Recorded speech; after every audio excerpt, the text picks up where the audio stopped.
नमस्कार, आदाब, सत श्री अकाल। मैं हाँ रजिंदर कौर और साहित्य सृजन आप सारिਆਂ ਦਾ स्वागत है।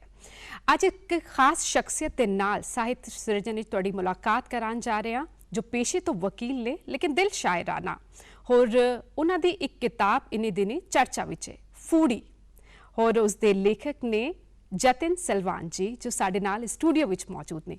बहुत बहुत स्वागत जतिन जी इस शो विच। नमस्कार। फूड़ी मैं बड़ी कोशिश की कि इसका अर्थ मैनू मिल जाए, मैं गूगल भी सर्च किया पर मिलिया नहीं। फूड़ी शब्द का मतलब की है? सब तो पहले सानू दसो। ये शब्द पंजाबी सभ्याचार नाल रिलेटेड शब्द है। ये शब्द उस समय नू प्रगटांदा है जदों पीड़ा सांझियां सन, दुख सांझे सन, तो हर किसी नू एक दूजे दे दुख दर्द दी पीड़ होंदी सी। पिंड च किते मरग हो जानी तो सारे पिंड दे विच ही अफसोस हुंदा सी। सारा पिंड वारों वारी उस घर दे बाहर आके अफसोस करन आंदा जी, ते उथे दरी विछदी तो वारों वारी हर परिवार का एक बंदा उत्थे बैठदा तो अफसोस करदा। जिहड़ी वो इकट्ठ हुंदा सी लोगां दा अफसोस करन वास्ते, अब पीड़ नूं सांझियां करन वास्ते, वो इकट्ठ नूं फूड़ी कहंदे ने। सो मैं इस वर्ड तो बड़ा प्रभावित सी क्योंकि पोइट्री जिहड़ी है ये सभ्याचार दे नाल रिलेटेड है, इसलिए मैं फूड़ी शब्द नूं चुनिया। सो इस किताब का नाम फूड़ी ही क्यों चुनिया? क्योंकि बड़ा अच्छा सवाल है, क्योंकि जिस तरह मैं तुहानूं दस्सिया भी फूड़ी शब्द जिहड़ा पीड़ा सांझियां करन दे नाल क्योंकि उदासीनता नाल जुड़िया होया है लफ्ज़ है। मैं इसी करके सवाल कर रही हूं कि पीड़ा नूं सांझियां करन दे नाल ये वर्ड जिहड़ा जुड़िया होया है जी।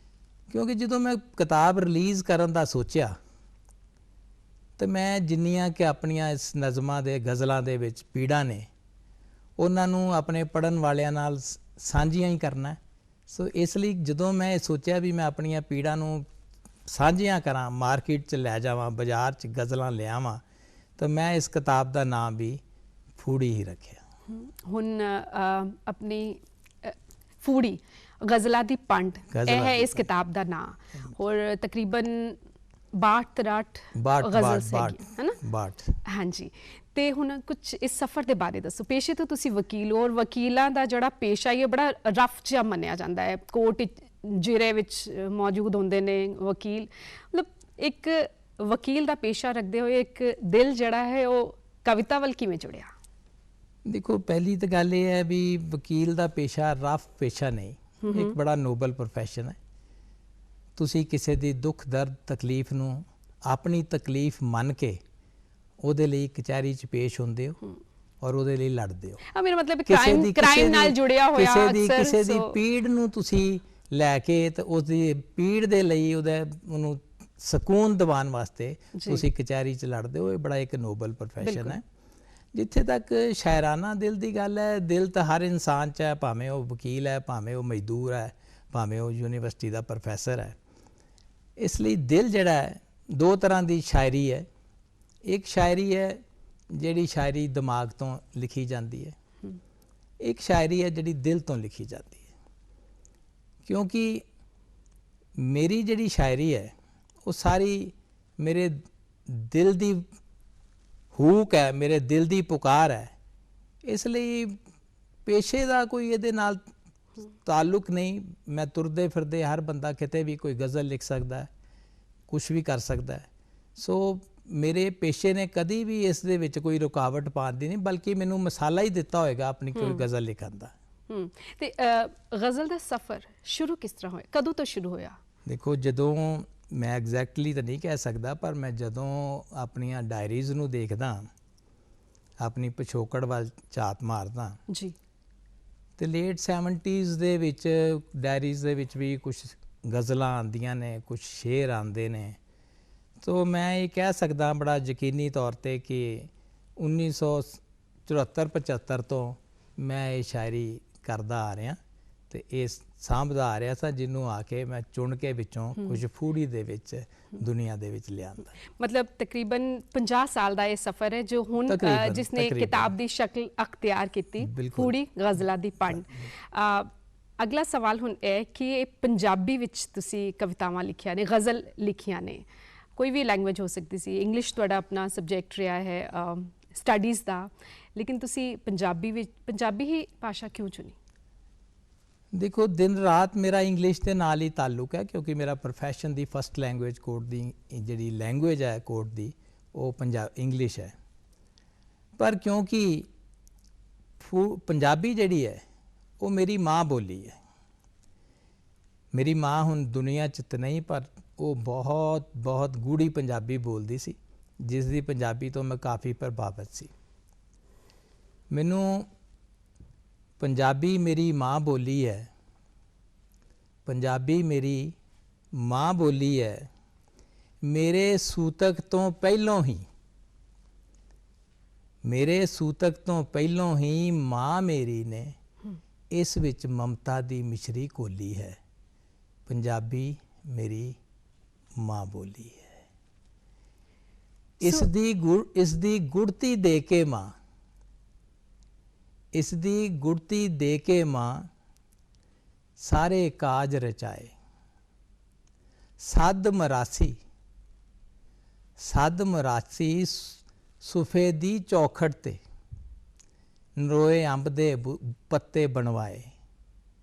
ਵੰਡ ਪਤਾਸੇ ਖੁਸ਼ੀਆਂ ਵੰਡੀਆਂ, ਸਦ ਖੁਸਰੇ ਵਾਂਗ ਨਚਾਏ।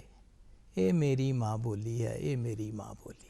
सो कि यही रीज़न है, बहुत खूबसूरत गज़ल है, कविता है, और कि यही रीज़न है कि थोड़ी जड़ी ये किताब है इस विच बड़ी अमीर शब्दावली पंजाबी दी नज़र आती है। वो लफ्ज़ इस्तेमाल किए गए हैं जो अलोप हो चुके हैं। देखो, शब्द तो ये उही ने जिहड़े अलोप हो चुके हैं, पर मैं जो गज़ल लिखदा जी, मैं जिस तरह पहला भी कहा भी गज़ल मैं दिल तो लिखदा, दिमाग तो नहीं लिखता। जिहड़ा भी शब्द मेरे जहन च आंदा है मैं उस शब्द नूं उस तरह ही लिखदा, मैं बाद च उहनूं मॉडिफाई करन दी कोशिश नहीं करता। सो मैं क्योंकि मेरा जन्म अमृतसर होया, जिस तरह मैं कहा भी मेरी माँ बहुत गूढ़ी पंजाबी बोलती सी, तो मैनू पिंडां दे लोग आंदे, मैं उन्हां दी लैंगुएज नूं सीखण दी कोशिश करदा। सो ये जिहड़े वर्ड ने वाकई इस किताब च जो मैं हुण भी पढ़दा तो मैनू लगता है भी जिहड़ी मौजूदा जनरेशन है ਉਹਦੇ ਲਈ ਇਹ ਵਰਡ ਜਿਹੜੇ ਨੇ ਬਿਲਕੁਲ ਅਲੋਪ ਹੋ ਚੁੱਕੇ। ਤੇ ਫਿਰ ਕੁਝ ਤੇ ਸਮਝ ਵੀ ਸ਼ਾਇਦ ਨਹੀਂ ਆਣਗੇ ਉਹਨਾਂ ਦੇ ਅਰਥ। ਇਹ ਤਾਂ ਪੜਨ ਵਾਲੇ ਤੇ ਹੈ। ਮੈਨੂੰ ਕਿਸੇ ਨੇ ਕਿਹਾ ਸੀ ਵੀ ਇਹਦੇ ਥੱਲੇ ਕਿਤਾਬ ਜਿਹੜੇ ਗਜ਼ਲਾਂ ਦੇ ਥੱਲੇ ਇਹਨਾਂ ਦੇ ਸ਼ਬਦਾਂ ਦੀ ਮਤਲਬ ਲਿਖੇ ਜਾਣ।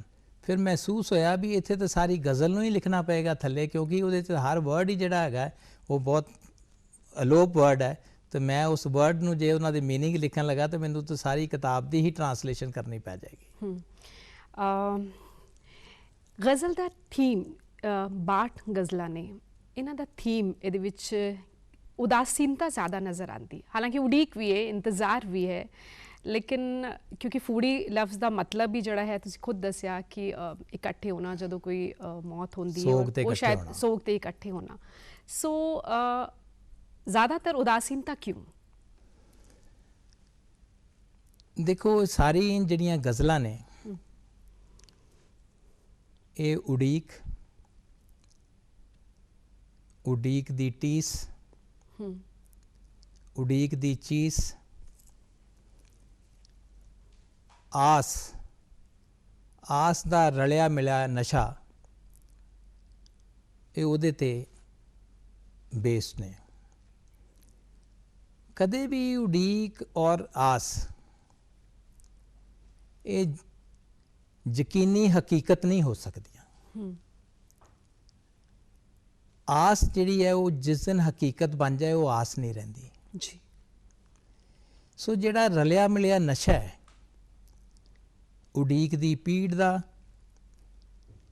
और आस दा दे रले मिले उम्मीद दे नशे दा, तुसी उसनूं उदासीनता कहो, उदासी कहो, बिरहो दी हूक कहो, जां हिजर दा गीत कहो, पर ये सारी जिहड़ी है पोइट्री, ये मैं नहीं कहता भी ये उदासीनता ते है, ਜੀ ਇਹ ਉਡੀਕ ਔਰ ਆਸ ਦੇ ਜਿਹੜਾ ਵਿਚਕਾਰਲਾ ਫਰਕ ਹੈ, ਇਹ ਉਹਦੀ ਪੁਕਾਰ ਹੈ, ਜਿਹਨੂੰ ਉਦਾਸੀਨਤਾ ਵੀ ਕਿਹਾ ਜਾ ਸਕਦਾ ਹੈ, ਕੁਝ ਵੀ ਕਿਹਾ ਜਾ ਸਕਦਾ ਹੈ। ਜੀ ਅਗਲਾ ਸਵਾਲ ਪੁੱਛਣ ਤੋਂ ਪਹਿਲਾਂ ਗੁਜ਼ਾਰਿਸ਼ ਕਰਾਂਗੀ, ਤੁਹਾਡੀ ਫੇਵਰਿਟ ਗਜ਼ਲ ਇੱਕ ਜ਼ਰੂਰ ਕੁਝ ਗੁਨਗੁਨਾ ਕੇ ਸੁਣਾ ਦਿਓ। ਗੁਨਗੁਨਾ ਕੇ ਤਾਂ ਮੈਂ ਕਦੀ ਗਾਈ ਨਹੀਂ, ਪਰ ਮੈਂ ਉਂਝ ਤੁਹਾਨੂੰ ਸੁਣਾ ਦਿਆਂਗਾ।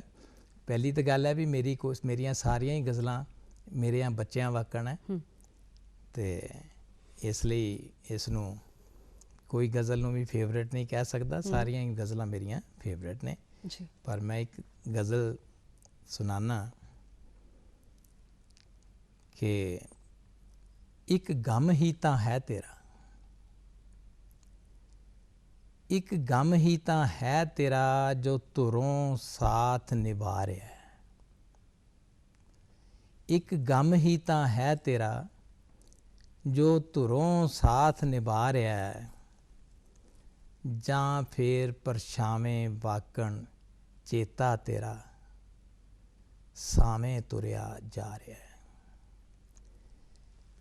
ਤਿੱਖੀ ਧੁੱਪ ਗਮਾਂ ਦੀ, ਤਿੱਖੀ ਧੁੱਪ ਗਮਾਂ ਦੀ ਤੇ ਸੋਚਾਂ ਦੀਆਂ ਤਾਣ ਛਤਰੀਆਂ, ਤਿੱਖੀ ਧੁੱਪ ਗਮਾਂ ਦੀ ਤੇ ਸੋਚਾਂ ਦੀਆਂ ਤਾਣ ਛਤਰੀਆਂ, ਬਲਦੇ ਲੂਹੇ ਥਲਾਂ ਵਿੱਚੋਂ ਮੇਰਾ ਬਿਰਹੋਂ ਤੁਰਿਆ ਜਾ ਰਿਹਾ ਹੈ। ਉਹ ਦੂਰ ਮੇਰੀ ਮੰਜ਼ਿਲ ਤੇ, ਉਹ ਦੂਰ ਮੇਰੀ ਮੰਜ਼ਿਲ ਤੇ ਕੋਈ ਹਾਦਸਾ ਹੋਇਆ ਜਾਪਦਾ ਹੈ। ਉਹ ਦੂਰ ਮੇਰੀ ਮੰਜ਼ਿਲ ਤੇ ਕੋਈ ਹਾਦਸਾ ਹੋਇਆ ਜਾਪਦਾ ਹੈ, ਵਰਨਾ ਕਿਉਂ ਸਾਹਾਂ ਦੇ ਰੁੱਖਾਂ ਓਲੇ ਸਮਿਆਂ ਦਾ ਗਿਰਜ ਮੰਡਰਾ ਰਿਹਾ ਹੈ। ਮਜ਼ਹਬ ਵੱਖੋ ਵੱਖਰੇ, ਮਜ਼ਹਬ ਵੱਖੋ ਵੱਖਰੇ, ਪਰ ਪੂਜਾ ਹੁੰਦੀ ਗਰਜਾਂ ਦੀ।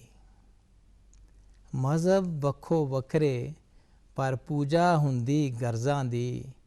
ਹਰ ਕੋਈ ਆਪਣਾ ਡੰਗ ਟਪਾ ਕੇ ਮੇਰਾ ਸਾਥ ਛੱਡਦਾ ਜਾ ਰਿਹਾ ਹੈ, ਸਦਕੇ ਤੇਰੇ ਚੇਤਿਆਂ ਦੇ, ਸਦਕੇ ਤੇਰੇ ਚੇਤਿਆਂ ਦੇ ਚੰਦਰੇ ਆਣੋਂ ਨਾ ਹਟੇ, ਸਦਕੇ ਤੇਰੇ ਚੇਤਿਆਂ ਦੇ ਚੰਦਰੇ ਆਣੋਂ ਨਾ ਹਟੇ, ਜਦ ਕਿ ਹੁਣ ਸਾਹ ਵੀ ਆਣ ਤੋਂ ਕਤਰਾ ਰਿਹਾ ਹੈ, ਜਦ ਕਿ ਹੁਣ ਸਾਹ ਵੀ ਆਣ ਤੋਂ ਕਤਰਾ ਰਿਹਾ ਹੈ। ਉਹ ਦੂਰ ਮੜੀਆਂ ਵਿੱਚੋਂ ਕਿਸੇ ਧਾਹ ਦੀ ਘੂਕਰ ਜਹੀ ਜੋ ਹੈ ਉੱਠ ਰਹੀ, ਉਹ ਮੜੀਆਂ ਵਿੱਚੋਂ ਕਿਸੇ ਧਾਹ ਦੀ ਘੂਕਰ ਜਹੀ ਜੋ ਹੈ ਉੱਠ ਰਹੀ। ਕੋਈ ਵਹਿਣ ਪਾ ਰਿਹਾ ਹੈ, ਕੋਈ ਵਹਿਣ ਪਾ ਰਿਹਾ ਹੈ, ਜਾਂ ਗੀਤ ਮੇਰੇ ਗਾ ਰਿਹਾ ਹੈ। ਇੱਕ ਗਮ ਹੀ ਤਾਂ ਹੈ ਤੇਰਾ ਜੋ ਧੁਰੋਂ ਸਾਥ ਨਿਭਾ ਰਿਹਾ ਹੈ। ਬਹੁਤ ਖੂਬ, ਬਹੁਤ ਖੂਬ। ਔਰ ਇਹਦੇ ਵਿੱਚ ਵੀ ਵਿਰਹ ਦੀ ਟੀਸ ਜਿਹੜੀ ਹੈ ਉਹ ਨਜ਼ਰ ਆ ਰਹੀ ਹੈ। ਕਵਿਤਾਵਾਂ ਜਦੋਂ ਤੁਸੀਂ ਲਿਖਦੇ ਹੋ ਸੋਚਣਾ ਪੈਂਦਾ ਹੈ, ਕੁਝ ਐਫਰਟ ਕਰਨਾ ਪੈਂਦਾ ਹੈ। ਹੋਰ ਇੱਕ ਸਵਾਲ ਹੋਰ ਨਾਲ ਦੇ ਨਾਲ ਜਿਹੜਾ ਜ਼ਿਹਨ ਵਿੱਚ ਆ ਰਿਹਾ ਹੈ ਕਿ ਤੁਹਾਡੇ ਫੇਵਰਿਟ ਕਵੀ ਕੌਣ ਨੇ, ਜਿਨ੍ਹਾਂ ਤੋਂ ਤੁਸੀਂ ਸ਼ਾਇਦ ਕੁਝ ਇਨਸਪਾਇਰ ਵੀ ਹੁੰਦੇ ਹੋਵੋ? ਦੇਖੋ, ਮੈਂ ਬਹੁਤ ਸਾਰੇ ਪੰਜਾਬੀ ਰਾਈਟਰ, ਉਰਦੂ ਰਾਈਟਰਸ ਨੂੰ ਪੜ੍ਹਿਆ। ਸ਼ਿਵ ਕੁਮਾਰ ਬਟਾਲਵੀ ਮੇਰੇ ਲਈ ਇੱਕ ਪੰਜਾਬੀ ਲਿਟਰੇਚਰ 'ਚ ਰੱਬ ਦਾ ਰੂਪ ਹੈ। ਮੈਂ ਆਪਣੇ ਮੁੱਢਲੇ ਦਿਨਾਂ 'ਚ ਵਾਰਿਸ ਸ਼ਾਹ ਦੀ ਹੀਰ ਤੋਂ ਬਹੁਤ ਪ੍ਰਭਾਵਿਤ ਸੀ।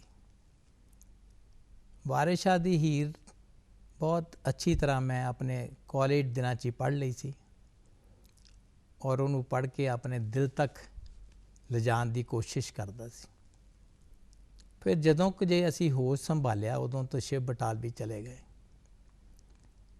ਪਰ ਉਹ ਪੋਇਟਰੀ ਸੁਣ ਸੁਣ ਕੇ ਔਰ ਉਹਨੂੰ ਪੜ੍ਹ ਕੇ ਬੜਾ ਦਰਦ ਮਹਿਸੂਸ ਹੁੰਦਾ, ਇਨਸਾਨੀਅਤ ਦੀ ਪੀੜ ਦਿਖਦੀ। ਸੋ ਮੈਂ ਜੇ ਬੜੇ ਇਮਾਨਦਾਰੀ ਨਾਲ ਕਹਾਂ ਤੇ ਸ਼ਿਵ ਕੁਮਾਰ ਬਟਾਲਵੀ ਦੀ ਪੋਇਟਰੀ ਤੋਂ ਮੈਂ ਬਹੁਤ ਹੀ ਪ੍ਰਭਾਵਿਤ ਹਾਂ। ਕਿ ਤੁਹਾਡੀ ਗਜ਼ਲ ਜਿਹੜੀ ਗਜ਼ਲਾਂ ਦੀ ਪੰਡ ਹੈ ਫੂੜੀ, ਇਹਦੇ ਵਿੱਚ ਵੀ ਕੁਝ ਛਾਪ ਉਸਦੀ ਨਜ਼ਰ ਆ ਰਹੀ ਹੈ? ਤੁਹਾਨੂੰ ਕੀ ਲੱਗਦਾ ਹੈ, ਤੁਸੀਂ ਕੀ ਫੀਲ ਕਰਦੇ ਹੋ? ਜਦੋਂ ਸ਼ੋਖ ਰੰਗਾਂ ਦੇ ਕੱਪੜੇ ਧੋਨੇ ਆ ਜੀ, ਤੇ ਉਹਨਾਂ ਦੇ ਵਿੱਚ ਕੋਈ ਸਫੇਦ ਕੱਪੜਾ ਨਾਲ ਧੁਲ ਜਾਏ ਤਾਂ ਮਾੜੀ ਜਿਹੀ ਚੱਸ ਉਸ ਰੰਗ ਦੀ ਉਸ ਸਫੇਦ ਕੱਪੜੇ ਤੇ ਵੀ ਆ ਜਾਂਦੀ ਹੈ। ਕਿਉਂਕਿ ਮੈਂ ਸ਼ਿਵ ਕੁਮਾਰ ਬਟਾਲਵੀ ਨੂੰ ਬਹੁਤ ਪੜ੍ਹਿਆ, ਹੋ ਸਕਦਾ ਹੈ ਉਸ ਪੋਇਟਰੀ ਦੀ ਮੇਰੀ ਪੋਇਟਰੀ ਤੇ ਕੋਈ ਮਾੜੀ ਜਿਹੀ ਚੱਸ ਆਈ ਹੋਵੇ, ਪਰ ਕਈ ਵਾਰੀ ਮਹਿਸੂਸ ਹੁੰਦਾ ਹੈ ਕਿ ਇਹਦੇ 'ਚ ਚੱਸ ਜ਼ਰੂਰ ਹੈ, ਅਗਰ ਉਹੋ ਜਿਹੀ ਪੋਇਟਰੀ ਨਹੀਂ ਹੈ ਪਰ ਚੱਸ ਜ਼ਰੂਰ ਹੈ। ਤੁਸੀਂ ਇੱਕ ਸਵਾਲ ਮੈਨੂੰ ਕੀਤਾ, ਇੱਕ ਹੋਰ ਸਵਾਲ, ਕਿ ਕੁਝ ਐਫਰਟ ਕਰਨਾ ਪਿਆ ਸੀ ਲਿਖਣ ਵੇਲੇ, ਜਾਂ ਅੰਦਰੋਂ ਹੀ ਕਹਿੰਦੇ ਨਾ ਕੁਝ ਨਿਕਲ ਕੇ ਆ ਰਿਹਾ, ਔਰ ਉਹ ਲਫ਼ਜ਼ਾਂ 'ਚ ਤੁਸੀਂ ਉਕੇੜਦੇ ਜਾ ਰਹੇ ਹੋ, ਸ਼ਬਦਾਂ ਵਿੱਚ ਉਹਨੂੰ ਬਿਆਨ ਕਰਦੇ ਜਾ ਰਹੇ ਹੋ? ਮੈਂ ਤੁਹਾਨੂੰ ਸ਼ੁਰੂ 'ਚ ਹੀ ਕਿਹਾ ਜੀ ਕਿ ਮੈਂ ਦਿਲ ਤੋਂ ਪੋਇਟਰੀ ਲਿਖਦਾ, ਕਦੀ ਵੀ ਦਿਮਾਗ ਤੇ ਨਹੀਂ ਵਜਨ ਪਾਇਆ, ਜੋ ਆਂਦਾ ਉਸ ਨੂੰ ਲਿਖ ਦੇਈਦਾ। ਮੈਂ ਇੱਕ ਤੁਹਾਨੂੰ ਛੋਟੀ ਜੀ ਗਜ਼ਲ ਸੁਣਾਨਾ ਜੀ, ਜਿਹੜੀ ਇਸ ਚੀਜ਼ ਨੂੰ ਕਰੇਗੀ ਵੀ ਮੇਰਾ ਪੋਇਟਰੀ ਕਿਸ ਤਰ੍ਹਾਂ ਲਿਖਦਾ। ਰੀਝ ਤੇਰੀ ਨੇ ਸੋਚ ਮੇਰੀ ਪੈਰੋਂ ਭਾਰੀ ਕੀਤੀ ਵੇ। ਪੈਰੋਂ ਭਾਰੀ ਹੁੰਦਾ ਹੈ ਪ੍ਰੈਗਨੈਂਟ। ਓਕੇ। ਰੀਝ ਤੇਰੀ ਨੇ ਸੋਚ ਮੇਰੀ ਪੈਰੋਂ ਭਾਰੀ ਕੀਤੀ ਵੇ। ਲੱਗਦਾ ਐਤਕੀ ਫਿਰ ਜੰਮਣਗੇ ਗੀਤ ਬੜੇ ਦੁਖਿਆਰੇ ਵੇ। ਬਿਊਟੀਫੁਲ। ਲੱਗਦਾ ਐਤਕੀ ਫਿਰ ਜੰਮਣਗੇ ਗੀਤ ਬੜੇ ਦੁਖਿਆਰੇ ਵੇ। ਦੀਦਿਓਂ ਤਿਲਕਿਆ ਖਾਰਾ ਮੁੜਕਾ। ਜਦੋਂ ਆਂਸੂ ਕੋਈ ਮੇਰੀ ਗੱਲ ਤੱਕ ਆਂਦਾ, ਦੀਦਿਓਂ ਤਿਲਕਿਆ ਖਾਰਾ ਮੁੜਕਾ। ਗਲ ਤੇ ਪੈ ਕੁਰਲਾਵੇ ਵੇ। ਜੀਕਣ ਤਾ ਮਾਪਣ ਲੱਗਿਆਂ ਤੰਦੂਰ ਭੁੱਬਾਂ ਮਾਰੇ ਵੇ। ਕੋਸੀਆਂ ਯਾਦਾਂ ਦੀ ਤਰੇਲ ਲੂਣੀ ਦਿਲ ਦੀ ਛਪੜੀ ਭਰ ਜਾਵੇ ਵੇ। ਵਿੱਚ ਔੜਾਂ ਅਚਨ ਚੇਤ ਹੀ ਗਮਾਂ ਦੀ ਹਰ ਡੋਡੀ ਖਿੜ ਜਾਵੇ ਵੇ। ਕਾਬਲੇ ਗੌਰ ਸ਼ੇਰ ਹੈ ਜੀ, ਇਰਸ਼ਾਦ। ਯਾਰਾਂ ਮਹਿਫਲ ਸਦ ਯਾਰਾਂ ਦੀ। ਦੋਸਤ ਮੇਰੇ ਮੈਨੂੰ ਪੋਇਟਰੀ ਲਈ ਬੁਲਾਉਂਦੇ ਆ, ਸ਼ੇਰੋ ਸ਼ਾਇਰੀ ਲਈ, ਉਸ ਦਾ ਰੈਫਰੈਂਸ ਹੈ। ਯਾਰਾਂ ਮਹਿਫਲ ਸਦ ਯਾਰਾਂ ਦੀ ਸਾਥੋਂ ਬਿਲਖ ਦੇ ਗੀਤ ਗਵਾਏ ਵੇ। ਯਾਰਾਂ ਮਹਿਫਲ ਸਦ ਯਾਰਾਂ ਦੀ ਸਾਥੋਂ ਬਿਲਖ ਦੇ ਗੀਤ ਗਵਾਏ ਵੇ। ਦੁਨੀਆ ਦੇ ਦਿਲ ਪਰਚਾਵੇ ਖਾਤਰ ਅਸਾਂ ਦਿਲ ਦੇ ਪੜਛੇ ਲਾਏ ਵੇ। ਹੱਥੀ ਫੂਕੇ ਯਾਰਾਂ ਨੂੰ ਵੀ ਦਿਲ ਮੋਇਆ ਮੰਨਣੋਂ ਕਤਰਾਵੇ ਵੇ। ਤਰਬਕ ਉੱਠ ਬੈ ਅੱਧੀ ਰਾਤੀ ਮੁਰਦੇ ਹੇਕਾਂ ਲਾ ਬੁਲਾਵੇ ਵੇ। ਫੂੜੀ ਪਾਈ ਜਦ ਸ਼ਬਦਾਂ ਨੇ ਰੋਂਦੇ ਵਾਕ ਨੜੋਏ ਆਏ ਵੇ। ਫੂੜੀ ਪਾਈ ਜਦ ਸ਼ਬਦਾਂ ਨੇ ਰੋਂਦੇ ਵਾਕ ਨੜੋਏ ਆਏ ਵੇ। ਪੀੜਾਂ ਦੇ ਗਲ ਲੱਗ ਉੱਚੀ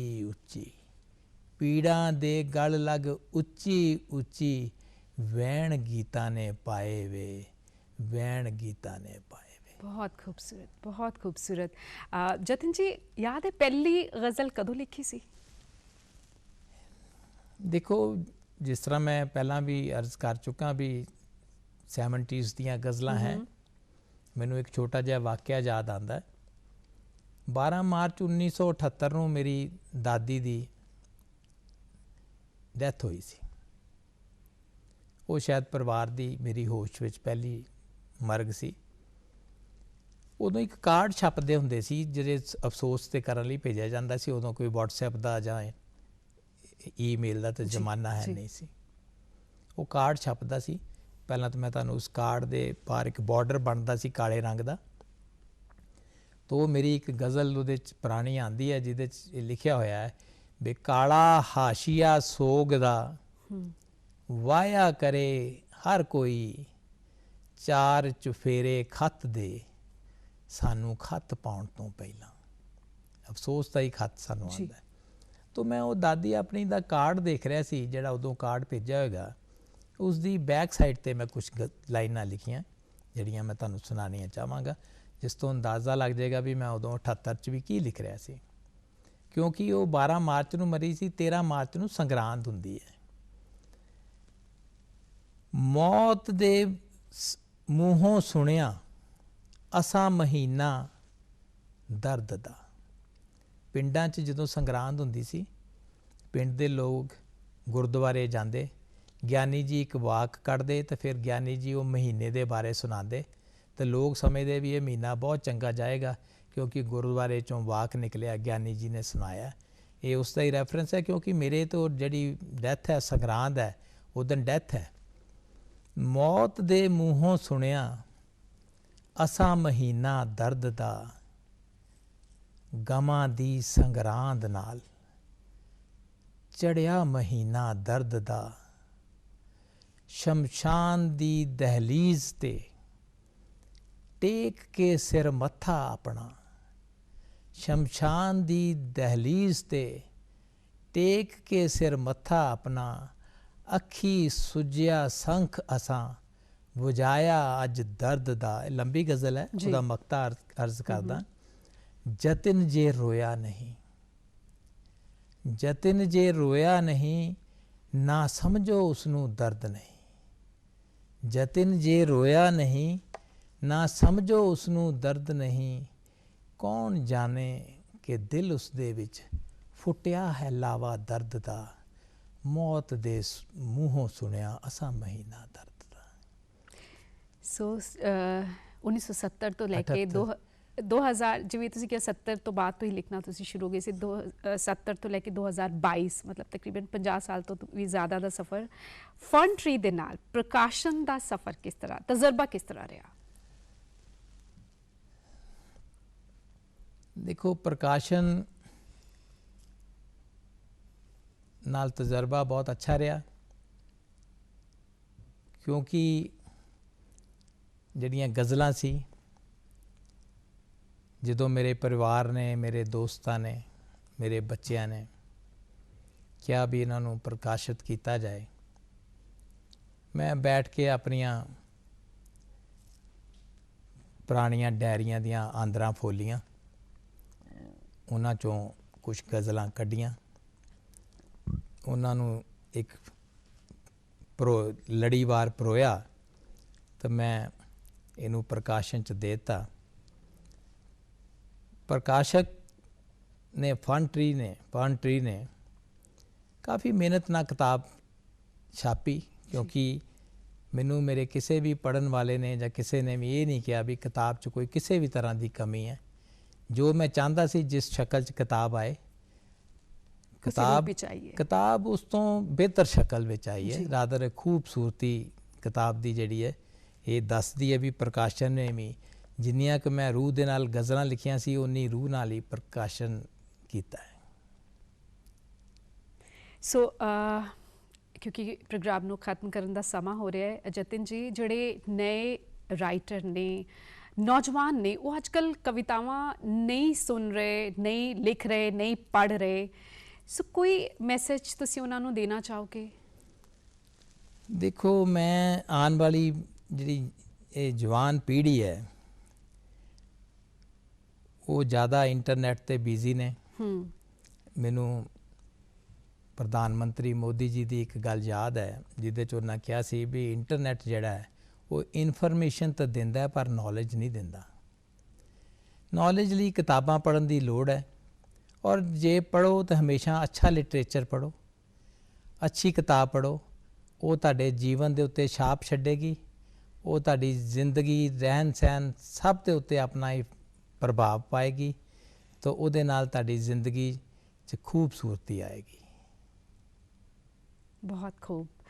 ਸੋ ਬਹੁਤ ਬਹੁਤ ਧੰਨਵਾਦ, ਤੁਸੀਂ ਸਮਾਂ ਕੱਢਿਆ ਔਰ ਇਹ ਖੂਬਸੂਰਤ ਜੀ ਗੱਲਬਾਤ ਹੋ ਪਾਈ, ਸਾਹਿਤ ਤੇ ਗੱਲਬਾਤ ਹੋ ਪਾਈ। ਬਹੁਤ ਬਹੁਤ ਸ਼ੁਕਰੀਆ। ਔਰ ਉਮੀਦ ਕਰਾਂਗੇ ਜਿਹੜੇ ਦਰਸ਼ਕ ਸਾਨੂੰ ਦੇਖ ਰਹੇ ਨੇ ਕਿ ਉਹ ਫੂਡੀ ਗਜ਼ਲਾਂ ਦੀ ਪੰਡ ਇਹ ਕਿਤਾਬ ਜ਼ਰੂਰ ਪੜ੍ਹਨ, ਕਿਉਂਕਿ ਇਸ ਕਿਤਾਬ ਦੇ ਜ਼ਰੀਏ ਤੁਸੀਂ ਪੰਜਾਬ ਦੇ ਅਮੀਰ ਕਲਚਰ, ਅਮੀਰ ਸ਼ਬਦਾਵਲੀ, ਉਹ ਲਫ਼ਜ਼ ਜਿਹੜੇ ਕਿ ਕਿਤੇ ਅਲੋਪ ਹੋ ਰਹੇ ਨੇ, ਉਹਨਾਂ ਦੇ ਨਾਲ ਵਾਕਿਫ ਹੋ ਪਾਓਗੇ। ਬਹੁਤ ਬਹੁਤ ਧੰਨਵਾਦ।